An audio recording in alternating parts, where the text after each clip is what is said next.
Hello students, इस video में हम लोग पढ़ते हैं यार थ्योरम ऑफ सर्कल चैप्टर। ठीक है, तो मेनली यार दो थ्योरम हमें पढ़ना है, मात्र दो थ्योरम एनसीईआरटी बुक में दे रखा है, ये दो थ्योरम। और अगर तुम आरएस अग्रवाल वाली बुक देखोगे तो उसमें 10 थ्योरम दे रखा, भाई 10 थ्योरम बना दिया। तो 10 थ्योरम नहीं है।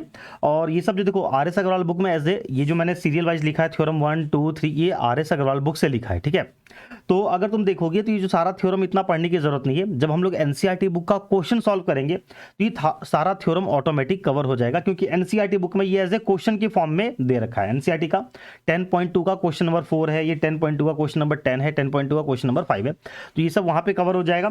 तो मेनली हमें ये दो थ्योरम पढ़ना है। ठीक है, बस यही काफी है और यही सबसे ज्यादा इंपॉर्टेंट है। और एक ये 4 नंबर एनसीईआरटी में नहीं दे रखा, ये हम लोग करेंगे, ये भी इंपॉर्टेंट है। ठीक है, इसका बहुत सारे क्वेश्चन में हम लोग को यूज करना, तो हम लोग इस वीडियो में इस 3 थ्योरम को करेंगे और बाकी सारा एक बार समझ लेंगे सिर्फ। ठीक है, देखो तो पहला क्या दे रखा है, the tangent at any point of a circle is perpendicular to the radius through the point of contact. क्या बोल रहा है, इसका मतलब क्या हुआ, इस थ्योरम का ये कहना ये है कि भाई अगर सर्कल के किसी भी पॉइंट पे अगर तुम टेंजेंट बनाते हो और उस टेंजेंट के पॉइंट ऑफ कॉन्टेक्ट को, पॉइंट ऑफ कॉन्टेक्ट किसको बोलते हैं, टेंजेंट जिस पॉइंट पे सर्कल को टच करता है उसको बोलते हैं पॉइंट ऑफ कांटेक्ट। तो अगर पॉइंट ऑफ कांटेक्ट को रेडियस से जोड़ दें तो जो रेडियस बनेगा, टेंजेंट उस रेडियस के साथ परपेंडिकुलर होगा, मतलब टेंजेंट और रेडियस के बीच में 90 डिग्री का एंगल बनेगा अगर हम लोग पॉइंट ऑफ कांटेक्ट को सेंटर से जोड़ के रेडियस बनाएंगे तो। ठीक है, और अदर रेडियस बनेगा, मतलब ये भी तो रेडियस है, ये भी रेडियस है, ये भी रेडियस है, ये भी रेडियस है, तो इन सब के इन सारे रेडियस से टेंजेंट का कोई लेना देना नहीं है। अगर पॉइंट ऑफ कांटेक्ट से सेंटर को जोड़ के अगर तुम रेडियस बनाते हो तो ये वाला जो रेडियस है, इस वाले रेडियस के साथ टेंजेंट जो है परपेंडिकुलर हो जाएगा, 90 डिग्री का एंगल बनेगा। ये हमें प्रूव करना है कि यहाँ पे 90 डिग्री का एंगल बनेगा। क्लियर है, ये इसका मतलब है। The tangent at any point of a circle is perpendicular to the radius. जो टेंजेंट है वो रेडियस पे परपेंडिकुलर होगा, कहां पे, to the radius through the point of contact. तो देखो इसको हम लोग प्रूव करते हैं कैसे। तो गिवन में हमारे पास क्या इंफॉर्मेशन है, सिर्फ एक सर्कल दे रखा है, एक टेंजेंट दे रखा है और पॉइंट ऑफ कांटेक्ट से हमने सेंटर को जोड़ दिया। देखो तो गिवन में क्या है, circle with centre O and tangent A B, एक टेंजेंट दे रखा है A B at point P of the circle. और जो ये हमने क्यों लिखा है at point P of the circle, क्योंकि जो टेंजेंट है यार, टेंजेंट किसी ना किसी पॉइंट पे तो सर्कल को टच करेगा ना, तो वो हमने लिख लिया कि जो ये वाला टेंजेंट है ए बी, वो सर्कल को पॉइंट पी पे टच कर रहा है। ठीक है, तो पॉइंट पी क्या हो गया, पॉइंट ऑफ कॉन्टैक्ट। ठीक है, तो अब इसके बाद हमें प्रूव क्या करना है कि जो OP है वो इस टेंजेंट के ऊपर परपेंडिकुलर होगा, OP is perpendicular to AB। ठीक है, हमने सर्कल के सेंटर से इस पॉइंट ऑफ कांटेक्ट को जोड़ दिया, ये रेडियस बन गया और प्रूव करके दिखाना है कि रेडियस और टेंजेंट परपेंडिकुलर है। ठीक है, इसके लिए हमें कंस्ट्रक्शन करना पड़ेगा यार, कुछ कंस्ट्रक्शन करना पड़ेगा। कैसे, देखो तो क्या करो, सर्कल के बाहर कोई भी एक पॉइंट ले लो, इस टेंजेंट के ऊपर कोई भी एक पॉइंट ले लो, कहीं भी, यहाँ पे ले लो, यहाँ ले लो, यहाँ ले लो, यहाँ ले लो, कहीं भी एक पॉइंट ले लो। Take a point Q other than P, P तो है ही, जो पॉइंट P है वो तो ऑलरेडी टेंजेंट के ऊपर एक पॉइंट है, P के अलावा कोई भी एक और पॉइंट तुम ले लो टेंजेंट के ऊपर। तो हमने एक पॉइंट ले लिया Q। ठीक है, take a point Q other than P on AB, tangent के ऊपर कोई एक पॉइंट ले लो और उसके बाद O से लेके सेंटर से उस पॉइंट को जोड़ दो। तो हमने जोड़ दिया, जॉइन OQ। ठीक है, अब देखो क्योंकि पॉइंट जो Q है वो इस सर्कल के बाहर है। ठीक है, point since Q is a point on the tangent AB other than the point of contact P, therefore Q lies outside the circle। Clearly figure से भी हमें दिख रहा है कि जो पॉइंट Q है वो सर्कल के बाहर है। ठीक है, क्योंकि Q टेंजेंट के ऊपर एक पॉइंट है और टेंजेंट और सर्कल में सिर्फ एक ही पॉइंट कॉमन होता है, तो ये पॉइंट कॉमन हो गया। तो उसके बाद अगर हम इस टेंजेंट में कोई भी पॉइंट लेंगे, चाहे यहाँ पे ले, चाहे यहाँ पे ले, चाहे इसके एकदम बगल में ले ले, तो वो जो पॉइंट होगा वो सर्कल के बाहर होगा। ठीक है, since Q is a point on the tangent AB other than the point of contact P, therefore Q lies outside the circle। तो पॉइंट Q जो है वो सर्कल के बाहर हो गया। ठीक है, तो लेट, अब अगर ये पॉइंट सर्कल के बाहर है तो अगर हम सर्कल के सेंटर को इस पॉइंट से जोड़ेंगे तो ये जो लाइन बनेगी ये सर्कल को किसी पॉइंट पे कट करेगी। ठीक है, तो let OQ intersect the circle at R। हमने मान लिया कि जो लाइन OQ है वो सर्कल को पॉइंट R पे कट करी, कुछ भी नाम हमने दे दिया, R दे दो, P, कुछ भी नाम इसको दे दो, हमने पॉइंट R नाम दे दिया। ठीक है, अब देखो क्या होगा, clearly OR is less then OQ।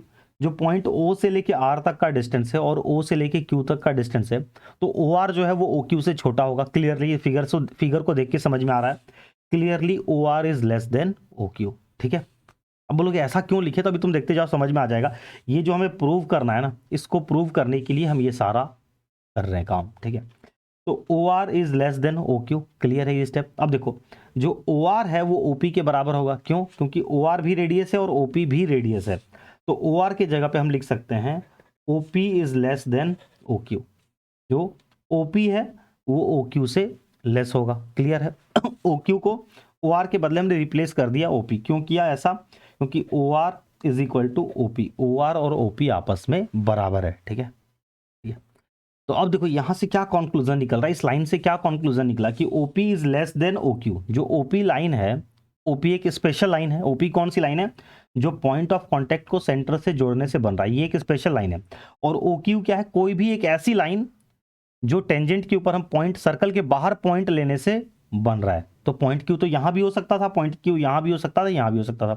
तो जो ओक्यू लाइन है वो सर्कल के बाहर बन रही है, ठीक है। तो OP is less then OQ, इसका मतलब क्या कंक्लूजन निकला इस लाइन से? क्या कंक्लूजन निकला कि thus OP is shorter than any other line segment formed by joining centre O to any point on line AB। मतलब पढ़ो इसको, समझो इसका क्या मतलब निकला। इससे ये कंक्लूजन निकला कि जो ओपी है is shorter than any other line segment, किसी भी लाइन सेगमेंट से ओपी छोटा होगा। कौन से लाइन सेगमेंट से? Formed by joining the centre O to any other point, any point on line A B other than P, ठीक है। मतलब इसका मतलब ये निकला कि अगर हम पी के अलावा इस लाइन के ऊपर अगर हम और कोई सा भी पॉइंट ले लें, मान लो यहां पे एक पॉइंट ले लेते हैं, ठीक है, एम, और अगर हम इस सेंटर को इससे जोड़ देंगे तो जो ओपी होगा वो ओ एम से भी छोटा होगा। मान लो हमने यहां पे एक पॉइंट ले लिया एन, तो जो ओपी होगा वो ओ एन से भी छोटा होगा, ठीक है। ओपी, ये सबसे इंपॉर्टेंट लाइन, इसको समझो, इस लाइन का मतलब समझो। OP shorter than any other line segment formed by joining centre O to any point on the line A B other than P, ठीक है। तो ये कंक्लूजन कहां से आ रहा है? इस लाइन की वजह से। OP is less then OQ, जो ओपी है वो ओक्यू से छोटा है, ठीक है। तो इससे क्या निकला conclusion? OP shorter than any other line segment formed by joining centre O to any point on the line A B other than P, ठीक है। थस क्या हो गया? Thus OP is the shortest distance,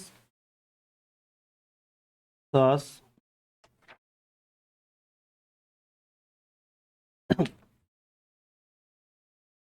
thus OP is the shortest distance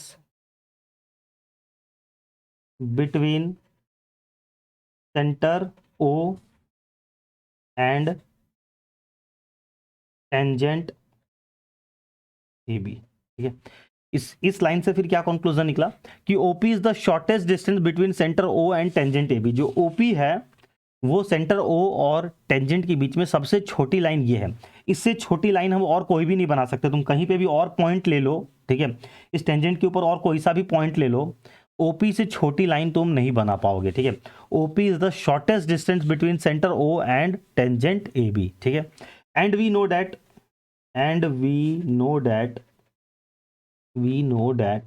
चाहे पता हो चाहे नहीं पता हो, तुम ऐसे लिखना पड़ेगा। And we know that shortest distance between a point and a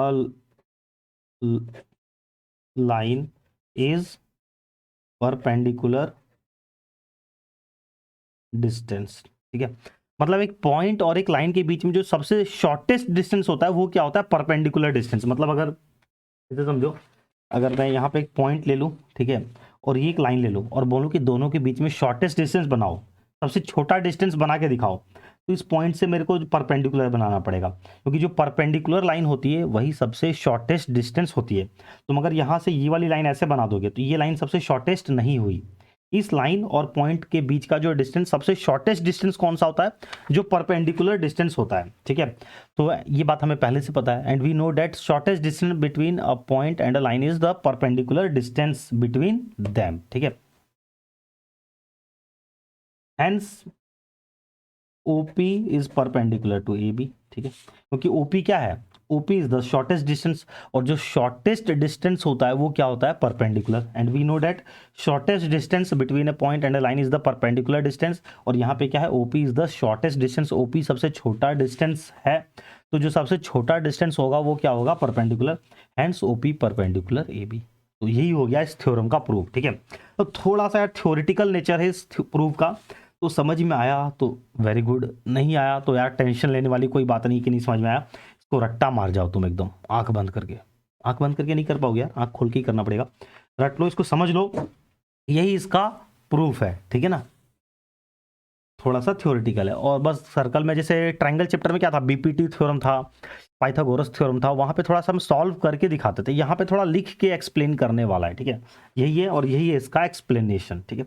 I hope कि यार समझ में आया होगा, आ जाना चाहिए, नहीं आया तो एक बार फिर से देखो वीडियो, और उसके बाद भी नहीं आता है तो टेंशन मत लो कि नहीं आ रहा, नहीं आ रहा, बस रट्टा मार जाओ, 2-3 लाइन तो है यार, ठीक है। चलो, तो ऐसा मैं जनरली नहीं बोलता हूँ कि रट्टा मार जाओ, लेकिन थ्योरम है यार, अब अगर नहीं समझ में आएगा तो जान तो देने की ज़रूरत नहीं है, ठीक है, और थ्योरम नहीं भी समझ में आएगा तो चैप्टर में सॉल्व करने में कहीं कोई प्रॉब्लम नहीं होगी, ठीक है। जैसे कुछ कंसेप्ट होता है कि अगर ये नहीं समझ में आएगा तो आगे के क्वेश्चन नहीं समझ में आएंगे, तो मैं सब बता देता हूँ कि भाई अगर ये नहीं समझोगे तो आगे का नहीं बनेगा, लेकिन थ्योरम है, थ्योरम का अगर कोई सा भी थ्योरम आगे भी फ्यूचर में भी कहीं पे भी पढ़ोगे, कोई थ्योरम का अगर प्रूफ तुम्हें नहीं समझ में आ रहा है कोई बात नहीं, थ्योरम जान लो कि अगर ऐसा होगा तो ऐसा होगा, बस इतना काफ़ी है, उसके बेसिस में तुम क्वेश्चन बना लोगे इजिली, ठीक है। तो एक बार फिर से क्या निकला इसका कंक्लूजन, क्या निकला, तुम्हें ध्यान में क्या रखना है, ध्यान में रखने वाली बात यह है कि अगर एक सर्कल है और ये टेंजेंट दे रखा है, ठीक है, और ये सेंटर से अगर हम इस पॉइंट ऑफ कांटेक्ट को जोड़ देंगे तो यहाँ पे ऑटोमेटिक 90 डिग्री का एंगल बन जाएगा, बस ये तुम्हें बात ध्यान में रखना कि अगर गिवन दे रखा होगा कि ये एक टेंजेंट है और ये सेंटर है और ये तुम्हें लाइन जुड़ा हुआ दिखेगा, तो तुम इसको बोल देना कि ये 90 डिग्री का एंगल है, बस यही है इस थ्योरम का कहना। अब इसके बाद देखो जो थ्योरम 2 दे रखा है, थ्योरम 2 इसी का थ्योरम 1 का कन्वर्स है, जैसे बीपीटी थ्योरम था उसका कन्वर्स था, पाइथागोरस था उसका कन्वर्स था, ठीक है, तो यहाँ पे ये जो थ्योरम है इसी का ये कन्वर्स है, तो एनसीईआरटी बुक में ये नहीं दे रखा है, ठीक है, आरएस अग्रवाल बुक में दे रखा है, तो हमें इसको करने की जरूरत नहीं है, ठीक है। ये इसी का उल्टा बोला हुआ है कि line drawn through the end point of the radius and perpendicular to it is a tangent, बोल रहा है कि अगर एक रेडियस है, ठीक है, और रेडियस के एंड पॉइंट पे अगर हम एक 90 डिग्री का एंगल बना दें, ठीक है, तो ये जो लाइन होगी ये टेंजेंट हो जाएगी, ठीक है, अगर ये 90 डिग्री है तो ये टेंजेंट हो जाएगा, then this line is tangent, ठीक है। तो इसका हमें प्रूफ जानने की जरूरत नहीं, बस इतना ही समझ लो कि यही ऐसा होगा कि अगर रेडियस के एंड पॉइंट पे तुम 90 डिग्री का एंगल बना दोगे तो जो लाइन बनेगी वो टेंजेंट हो जाएगी, ठीक है। तो ये इसी का कन्वर्स है, तो इसका प्रूफ हमें जानने की जरूरत नहीं, बस इतना समझ लिया, ठीक है, क्योंकि एनसीईआरटी बुक में यार नहीं दे रखा और एग्जाम में भी कभी ये नहीं पूछा जाता है, ठीक है। इसके बाद देखो थ्योरम 3 ये एनसीईआरटी बुक में दे रखा है और ये इजी है यार, ये बहुत ज़्यादा इजी है, कोई थ्योरेटिकल नहीं है, दो ट्रायंगल को कॉन्ग्रुएंस करके बनाना है। क्या दे रखा है इस थ्योरम में, the length of tangent drawn from an external point to a circle are equal, मतलब अगर हम एक एक्सटर्नल पॉइंट से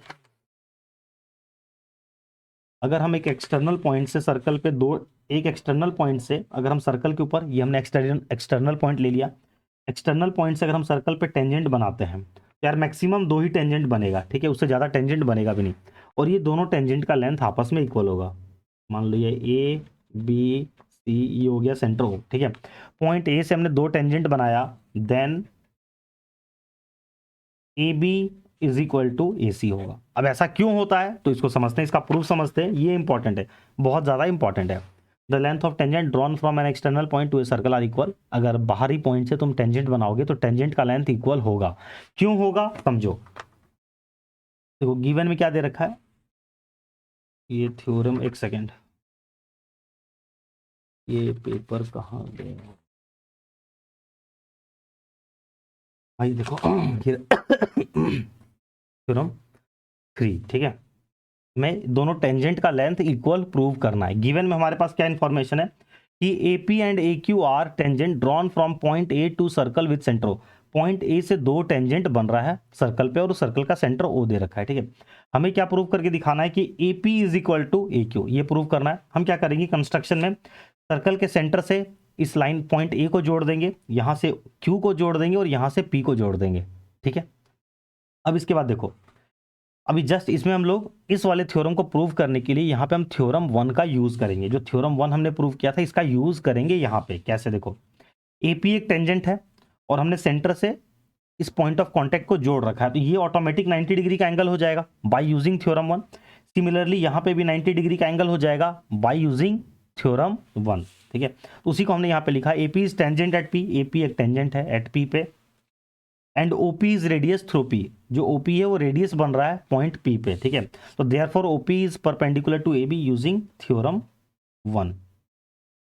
ठीक है, तो जो ओपी है वो परपेंडिकुलर हो जाएगा यहाँ पे। सिमिलरली जो ओ क्यू है वो भी ए क्यू पे परपेंडिकुलर हो जाएगा बाय यूजिंग सेम थ्योरम 1। ठीक है, अब इसके बाद देखो, अब अगर हम इन दोनों ट्रायंगल को कॉन्ग्रुएंस कर दें तो A P is equal to A Q हो जाएगा। बहुत सिंपल है, और दोनों ट्रायंगल देखो इजिली कॉन्ग्रुएंस हो जाएगा। दोनों ट्रायंगल में ये वाली लाइन कॉमन हो गई, O P is equal to O Q, radius of same circle. ठीक है, ये दोनों लाइन इक्वल, ये लाइन कॉमन, और दोनों ट्रायंगल में एक एक 90 डिग्री का एंगल बन गया। तो आरएचएस कंडीशन से दोनों ट्रायंगल कॉन्ग्रुएंस हो जाएगा। तो in triangle O P A and triangle O Q A, O A is equal to O A common, O P is equal to O Q, radius of same circle.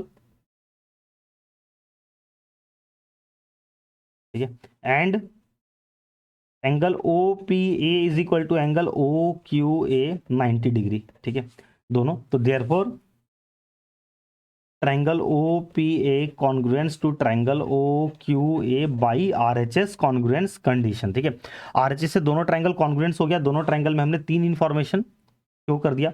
जब दोनों triangle congruence हो गया तो therefore क्या हो जाएगा, A P is equal to A Q, therefore A P is equal to A Q by C P C T. ठीक है, तो देख रहे हो ये इजी था, थ्योरम 1 के कंपेयर में ये इजी था। थ्योरम 1 यार थोड़ा सा थ्योरेटिकल है, एंड मुझे पता है जो थोड़ा सा थ्योरेटिकल टाइप का होता है वो स्टूडेंट को प्रॉब्लम होती है उसमें। ठीक है, तो A P is equal to A Q हो गया। तो बस यही था यार, ये काफ़ी सिंपल थ्योरम था। इसके बाद देखो, ये जो थ्योरम 4 है, ठीक है, ये एनसीईआरटी बुक में नहीं दे रखा, ये आर एस अग्रवाल में दे रखा है। तो इसको हम लोग करेंगे, ये बहुत ज़्यादा इंपॉर्टेंट है। इस थ्योरम का यूज़ हम लोग बहुत सारे क्वेश्चन को प्रूव करने में करेंगे। ठीक है, अभी जो एनसीईआरटी बुक का ही क्वेश्चन है उसको प्रूव करने में इस वाले थ्योरम का यूज़ होगा। ठीक है, तो मुझे नहीं पता यार कि ये एनसीईआरटी बुक में क्यों नहीं दे रखा है। ठीक है, होना चाहिए था इसको, देखो समझ लो।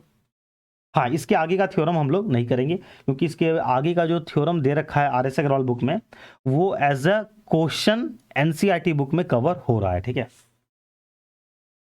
देखो, if two tangent are drawn to a circle from an external point then they subtend equal angle at the centre. देखो, बोल रहा है कि अगर एक्सटर्नल पॉइंट से हम दो टेंजेंट बनाएंगे तो दोनों टेंजेंट जो है वो सेंटर पे इक्वल एंगल बनेगा।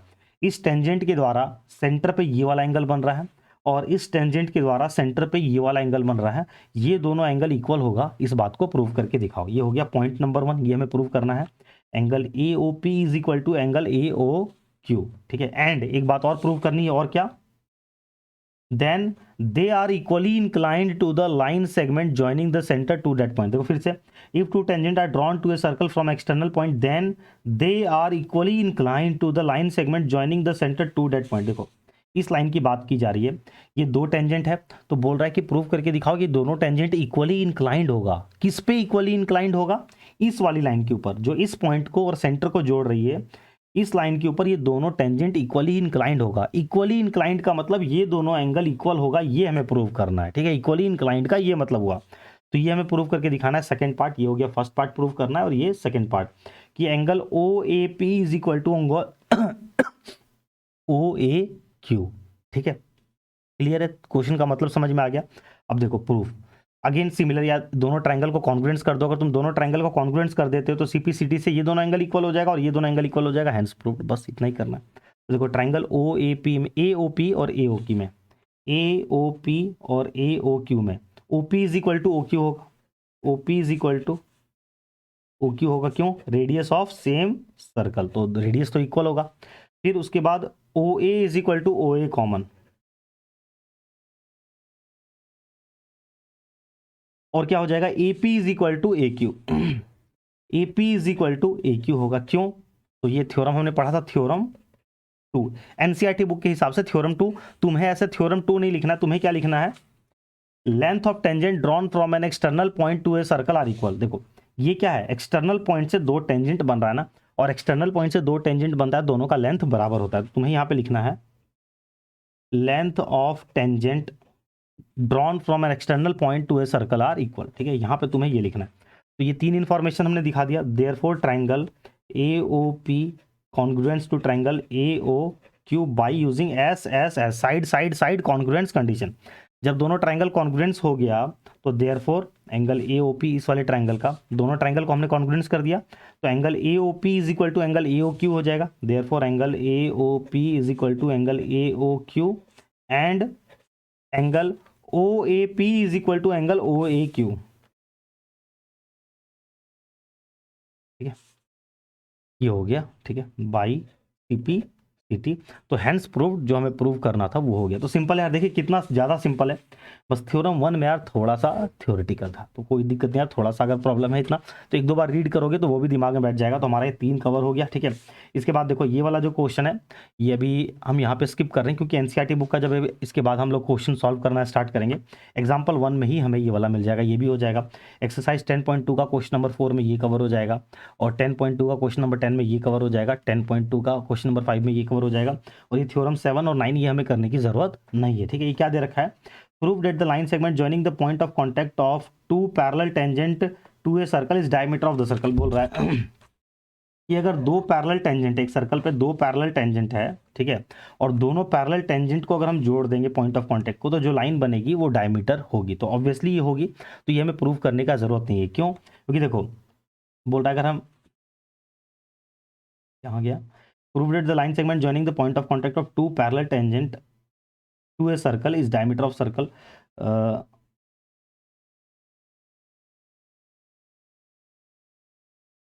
तो इसको तुम लोग स्किप कर सकते हो, इसमें हमें यार कंस्ट्रक्शन करना पड़ता है, यहाँ से एक लाइन बनाओ, इसके पैरेलल बनाओ, ऐसे करके। तो इंपॉर्टेंट नहीं, इंपॉर्टेंट होता तो हम लोग इसको डिस्कस करते, तो स्किप कर सकते हो। ठीक है, और ये वाला भी जो है, prove that there is one and only one tangent at any point of the circumference of circle. मतलब बोल रहा है कि बाउंड्री के ऊपर अगर सर्कमफेरेंस पे कोई भी एक पॉइंट लेते हो, तो एक पॉइंट पे एक सिंगल टेंजेंट ही बनेगा, उस पॉइंट पे तुम दो टेंजेंट ऐसे नहीं बना सकते हो। ठीक है, तो ऐसा होता है, तो ये बात है कि एक पॉइंट पे एक सिंगल टेंजेंट ही बन सकता है। तो इसका भी प्रूफ वगैरह हमें जानने की जरूरत नहीं है। तो बस इतना जितना हमने पढ़ा उतना काफ़ी है। अब इसके बाद यार देखो, थोड़ा सा क्लास 9 का जो थ्योरम है उसको एक बार रिवाइज कर लेते हैं, और अगर तुम्हें अच्छे से क्लियर है क्लास 9 का थ्योरम तो तुम स्किप कर सकते हो। यहाँ पे हम लोग किसी का भी प्रूव नहीं करेंगे, बस एक बार ऊपर ऊपर से गो थ्रू करेंगे सबको। देखो, तो पहला जो है, पहला थ्योरम में क्या था, equal chord of a circle subtend equal angle at the centre. इन सब थ्योरम का यूज होगा जब हम लोग क्वेश्चन सॉल्व करेंगे ना, तो इन सारे थ्योरम का यूज होगा। तो ये सारा थ्योरम तुम्हें पता होना चाहिए। देखो क्या है, और ये सारा थ्योरम एज ए हम लोग वहाँ पे जब दो ट्राइंगल को कॉन्ग्रुएंस करेंगे, चाहे कुछ भी यूज करेंगे, तो हमें ब्रैकेट में रीजन देना पड़ता है ना कि क्यों ऐसा कर रहे हो, तो वहाँ पे ये हमें रीजन के फॉर्म में देना होगा, तो तुम्हें पता होना चाहिए। देखो पहला लाइन क्या बोल रहा है, equal chord of a circle subtend equal angle at the centre. अगर कॉर्ड इक्वल है, एक सर्कल हमने बनाया उसमें दो कॉर्ड बनाया, अगर दोनों कॉर्ड इक्वल होगा तो दोनों कॉर्ड के द्वारा जो सेंटर पे एंगल बनता है वो एंगल भी इक्वल होता है। इक्वल कॉर्ड के द्वारा जो सेंटर पे एंगल बनता है वो इक्वल होता है। मान लो ये दो कॉर्ड है ए बी, और ये हो गया सी डी, ये पॉइंट ओ हो गया। ठीक है, तो if A B is equal to C D, then क्या हो जाएगा, angle 1 is equal to angle 1 is equal to angle 2। और क्यों होगा, अगर दोनों कॉर्ड इक्वल है तो ये दोनों एंगल क्यों इक्वल होगा, तो यहाँ पे तुम रीजन क्या दोगे, equal chord of a circle subtend equal angle at the centre. Chord equal होता है तो सेंटर इक्वल, सेंटर पे जो एंगल बन रहा है वो इक्वल हो जाएगा। ये हो गया हमारा थ्योरम नंबर 1। ठीक है, थ्योरम 2 क्या है, इसी का उल्टा, कि अगर कॉर्ड के द्वारा जो सेंटर पे एंगल बन रहा है, अगर एंगल इक्वल होगा तो कॉर्ड इक्वल हो जाएगा।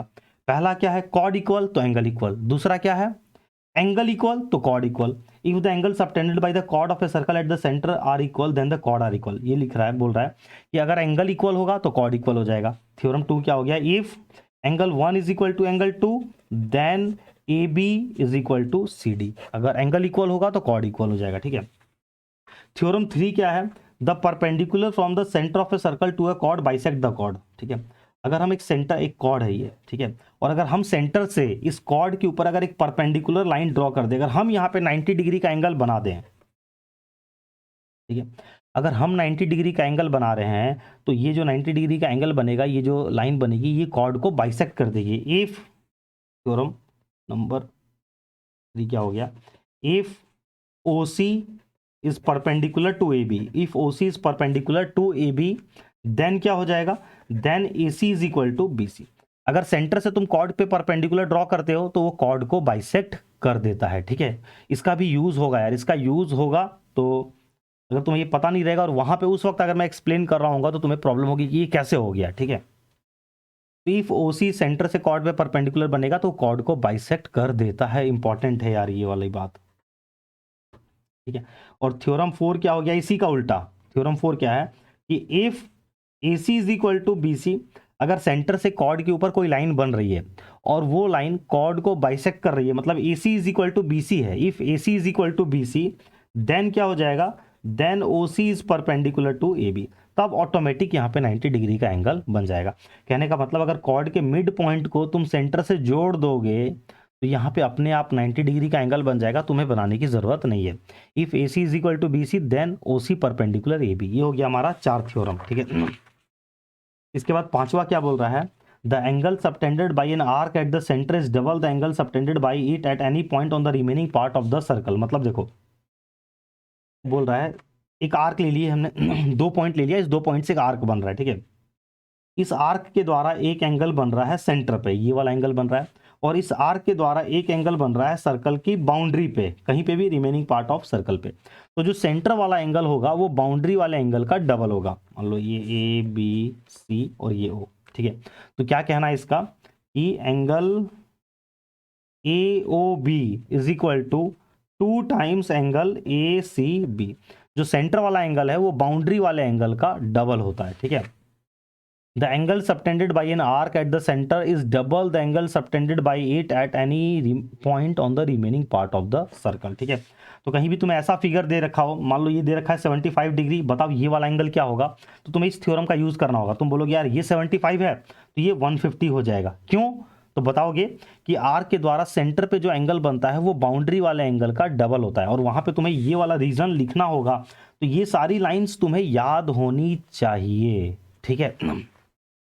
इसके बाद देखो अगला बोल रहा है, angle in the same segment of a circle are equal. अगर सर्कल के सेम सेगमेंट में जितना भी एंगल होगा वो सारा इक्वल होगा। सेम सेगमेंट बोलने का मतलब, जैसे ये 2 पॉइंट हमने ले लिया, ये 2 पॉइंट, और इस 2 पॉइंट से अगर 2 पॉइंट को अगर हम जोड़ दें तो एक ये हो गया सेगमेंट और एक ये हो गया सेगमेंट, इसको बोलते हैं मेजर सेगमेंट, ये हो गया माइनर सेगमेंट। मतलब सर्कल के ऊपर अगर 2 पॉइंट लेके तुम दोनों को जोड़ दोगे तो उससे कॉर्ड बन जाता है, और वो कॉर्ड सर्कल को 2 पार्ट में डिवाइड कर देता है, उसको हम लोग बोलते हैं सेगमेंट। ये हो गया एक सेगमेंट, ये हो गया दूसरा, ठीक है।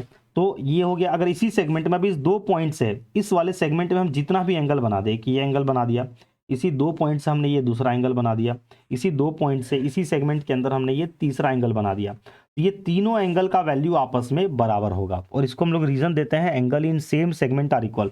अगर और तुम जितना मर्जी बना दो, यहाँ पे इस 2 पॉइंट की हेल्प से जितना मर्जी एंगल बना दो, सभी एंगल का वैल्यू आपस में बराबर होगा, ठीक है। तो रीजन क्या दोगे, अगर मान लो ये 70 डिग्री है, ठीक है, और मैंने तुम्हें फिगर दे दिया, बोला बाकी ये तीनों एंगल बताओ, तुम बोलोगे ये 70 है तो ये भी 70 हो जाएगा, ये भी 70 होगा, ये 70 होगा, तो रीजन क्या बोलोगे, तो बोलोगे angle in same segment are equal, ठीक है। ये हो गया। इसके बाद थ्योरम 7 क्या, angle in semi circle is right angle. अगर हम एक सर्कल ले लें और अगर हम उसमें एक डायमीटर बना दे, तो डायमीटर सर्कल को 2 इक्वल पार्ट में डिवाइड करता है, उसको हम लोग बोलते हैं सेमी सर्कल।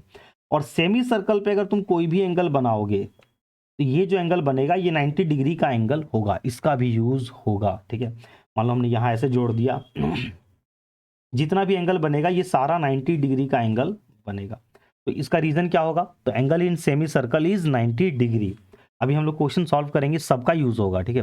हाँ, एनसीईआरटी बुक में यार बहुत कम क्वेश्चन दे रखा है, मात्र 16 क्वेश्चन है। तो हमने इंट्रो वाली वीडियो में बताया था कि हम लोग टोटल 60 क्वेश्चन सॉल्व करने वाले हैं, तो उन 60 क्वेश्चंस में ये सारे कंसेप्ट का यूज होगा, ठीक है। इसके बाद देखो क्या दे रखा है, the sum of either pair of opposite angle of cyclic quadrilateral is 180 degree. अगर सर्कल के अंदर एक कोई क्वाड्रिलेटरल बन रहा है, कैसा भी टेढ़ा मेढ़ा कैसा भी क्वाड्रिलेटरल बन रहा है, तो साइकिल उसको बोला जाता है साइक्लिक क्वाड्रिलेटरल। और साइक्लिक क्वाड्रिलेटरल के अपोजिट एंगल का सम होता है 180 degree.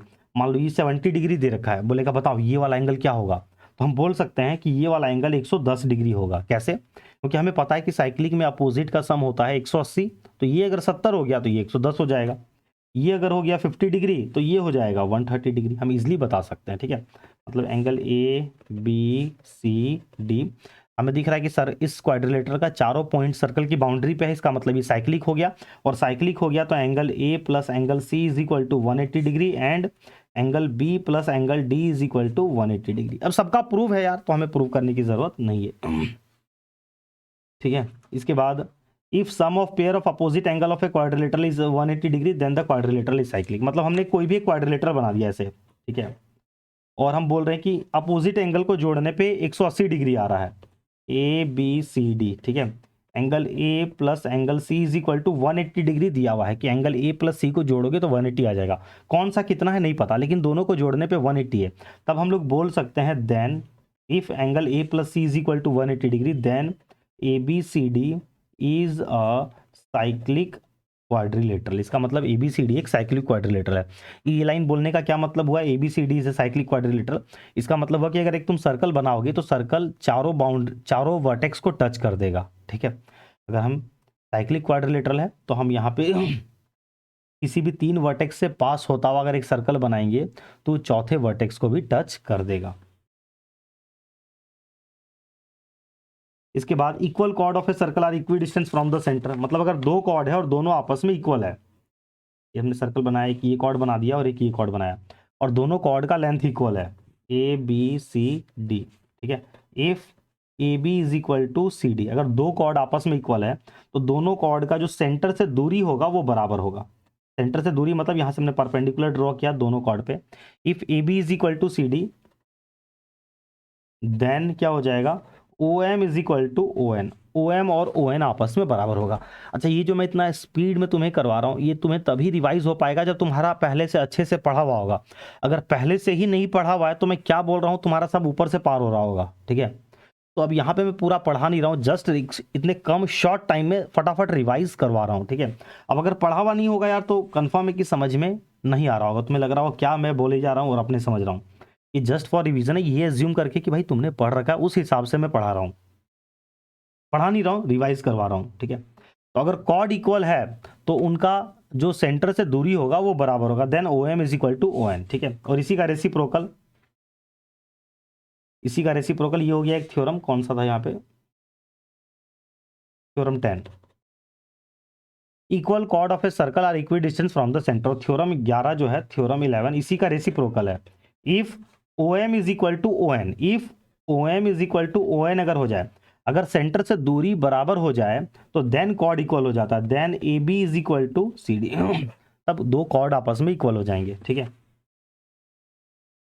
There is one and only one circle passing through the 3 given non collinear point, ठीक है। तो अगर 3 पॉइंट दे रखा है तो 3 पॉइंट से सिर्फ यार एक ही तुम सर्कल बना सकते हो, 3 पॉइंट से पास होता हुआ 2 सर्कल नहीं बना सकते। ये एक इंपॉर्टेंट पॉइंट है, ये पता होना चाहिए। जैसे अगर एग्जाम में क्वेश्चन पूछ दिया जाए कि 3 पॉइंट दे रखा है तो बताओ 3 पॉइंट से पास होने वाला तुम कितना सर्कल बना सकते हो। ऑप्शन दे रखा है इनफाइनाइट, 2, 3, 4, तो तुम्हें अगर पता रहेगा तो तुम तुरंत बोलोगे कि 3 पॉइंट से पास होने वाला सिर्फ एक ही सर्कल बन सकता है, ठीक है। लेकिन अगर 2 पॉइंट दे रखा है तो 2 पॉइंट से पास होने वाला हम इनफाइनाइट सर्कल बना सकते हैं। देखो एक इस तरीके से ये सर्कल बन जाएगा, एक ही छोटा सा ऐसे सर्कल बन जाएगा, ठीक है। कोई इस तरीके का सर्कल बन जाएगा। 2 पॉइंट से इनफाइनाइट सर्कल बन सकता है। लेकिन 3 पॉइंट अगर दे रखा है, 3 पॉइंट कहीं भी दे रखा है, कैसा भी, 2 पॉइंट बगल बगल और 1 पॉइंट बहुत दूर, तो 3 पॉइंट से पास होने वाला सिर्फ एक सिंगल सर्कल बनेगा। अब तुम सोच रहे हो यार ऐसा कैसे हो सकता है? तो भाई इन दोनों को जोड़ दो, इन दोनों को जोड़ दो, इसका परपेंडिकुलर बाइसेक्टर बनाओ और इसका परपेंडिकुलर बाइसेक्टर बनाओ, दोनों को जोड़ो, तुम्हें सेंटर मिल जाएगा। यहाँ पे कंपास का नीडल रखो, यहाँ पे पेंसिल रखो, ऐसे घुमा दो, सर्कल बन जाएगा, ठीक है। ये था यार कुछ क्लास 9 का थ्योरम जिसको हमने वेरी शॉर्ट बहुत कम समय में रिवाइज किया। तो ये समझ में तुम्हें तभी आया होगा जब तुम्हारा पहले से पढ़ा हुआ होगा। तो आई होप समझ में आ गया होगा, ठीक है। चलो तो इस वीडियो को एंड करते हैं यार, ठीक है। इस वीडियो में यार हमने क्लास 10 में यूज़ होने वाला थ्योरम समझ लिया और 9 वाला रिवाइज कर लिया। वीडियो अच्छा लगा प्लीज़ तो कमेंट करके ज़रूर से बताना, और चैनल पे फर्स्ट टाइम आए हो यार, न्यू हो तो सब्सक्राइब कर लेना। क्लास 10 मैथ्स की कंप्लीट वीडियो टर्म 2 की हमारे चैनल पे अवेलेबल है, डिस्क्रिप्शन में लिंक दिया हुआ है, जाके यार उसको ज़रूर से चेक करना। ऑर्गेनाइज्ड वे में सारा वीडियो प्लेलिस्ट बना हुआ है, ठीक है, सारा तुम्हें इजिली मिल जाएगा, कोई भी फाइंड करने में प्रॉब्लम नहीं होगी, ठीक है। चलो बाय।